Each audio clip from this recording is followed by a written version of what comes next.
안녕하세요. 회상파산TV 김영용 법무사입니다. 안녕하세요. 아나운서 전지우입니다. 법무사님, 네. 개인회생 인가결정까지 받고도 변제금을 납부하지 못하는 분들 좀 계시잖아요. 많이 계신 편이에요. 예, 그래서 제가 매일매일 문자를 받는 내용 중에 가장 많은 것 중에 한 가지가 3회 이상 연체됐으니 변제금 잘 내시기 바랍니다. 이런 문자를 법원에서 저한테 많이 받거든요. 의뢰인들이 어떤 결정이 나면 저한테 문자가 다 오기 때문에 제가 그 문자들을 많이 받고 받을 때마다 걱정이 많이 되는 문자죠. 처음에는 이제 열심히 내려고 했으나 이제 상황이 안 돼서 못 내시는 네. 분들이 계시는데 이렇게 변제금이 연체가 되면 어떻게 되는 건가요? 규정에는 이렇게 되어 있어요. 3회 이상 연체가 되면 폐지할 수 있다. 이렇게 규정이 되어 있습니다. 근데 실무에서는 좀 더 오랜 기간 기다려 주시긴 하세요. 법원에서. 그래서 길게 기다리시면 1년도 기다리기도 하고 그런데 미납 기간이 길어지면 정말 폐지를 당하시거든요. 그래서 조심하셔야 되는 부분이죠.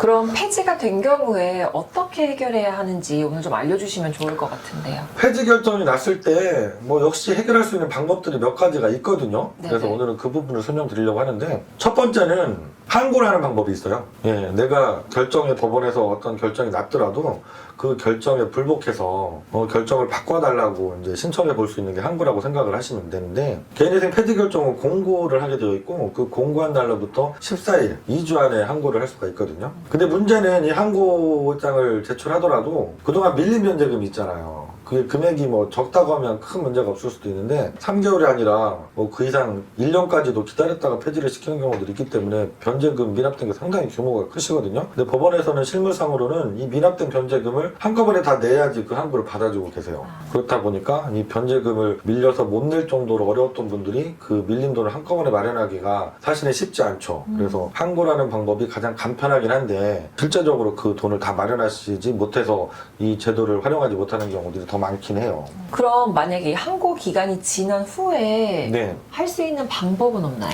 예, 이런 전화도 가끔 받게 돼요. 법률 규정에는 당연히 항고라는 것이 그 공고된 날로부터 14일 안에 제기해야 된다라고 되어 있기 때문에 그 기간을 지켜줘야 됩니다. 근데 이 기간을 내가 피치 못하게 못 지킬 사정이 있었다고 하면 추한 항고라는 게 또 가능해요. 저한테 문자가 와서 이제 확인을 할 수 있지만 의뢰인들이 모르셔서 이 항고 기간을 놓칠 수도 있거든요. 아니면 다른 사무실에서 진행하시다가 저한테 다시 문의를 주시는 분들도 많이 계신데 14일 딱 법원에서 야박하게 딱 잘리진 않는 것 같아요. 실무상에서는 한 달, 두 달 정도 지났더라도 그 미납된 그 변제금을 한꺼번에 납부하면서 추한 항고 신청을 하면 대부분은 잘 받아주고 계세요. 그래서 14일 기간이 지났더라도 방법이 있을 수 있으니까 전문가하고 꼭 상의를 해보시는 것이 좋을 것 같습니다.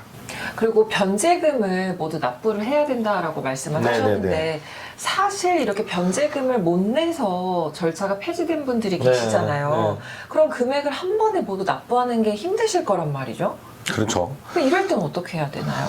다시 개인회생을 신청할 수밖에 없는 경우들이 있어요. 우리가 힘들게 1년, 2년 이렇게 개인회생 인가결정 받고 돈을 내다가 폐지되시면 항고라는 방법을 못 쓰시면 처음부터 다시 서류 준비하시고 법원에 신청서 제출해서 보정권고 절차 거쳐서 다시 결정을 받아야 되는 번거로운 절차로 진행을 할 수밖에 없는 경우들이 또 있습니다. 그럼 다시 신청을 하면 그 변제금은 제하고 아니면 줄어들고 이런 경우들이 있는 건가요?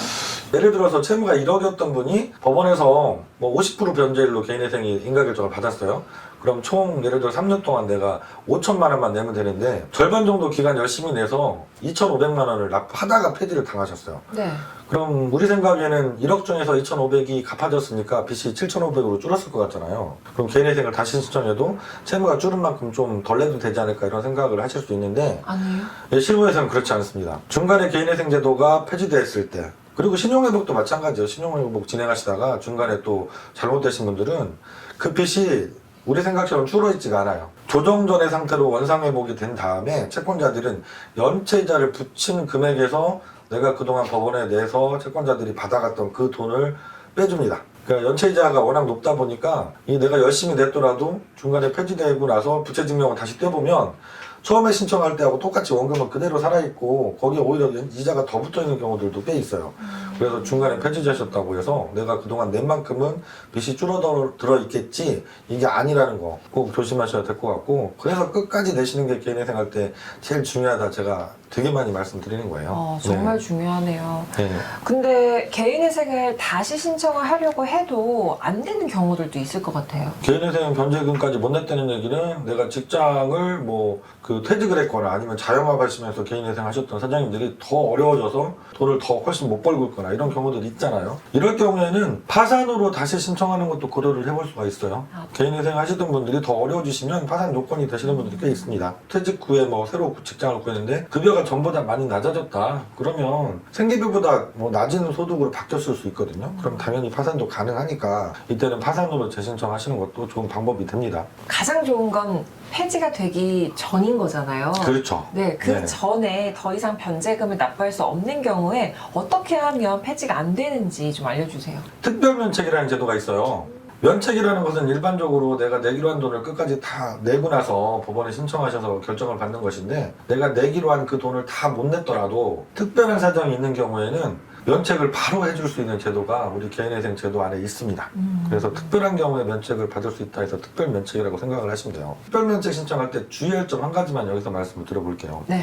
앞에 제가 말씀드렸던 방법들은 절차가 폐지된 이후에 취하는 방법들이에요. 근데 이 특별면책 신청은 절차가 폐지되기 전에 개인회생 절차가 종결되기 전에 취해야 되는 제도입니다. 그러니까 내가 정말 특별한 사정이 생겨서 돈을 더 이상 낼 수 없다는 분들은 폐지되기 전에 특별면책 신청이 가능한지를 먼저 꼭 알아보셔야 돼요. 그러면 특별면책 신청을 하셔서 내가 돈을 내지 않고도 다른 번거로운 절차를 거치지 않고도 바로 면책을 받을 수도 있습니다.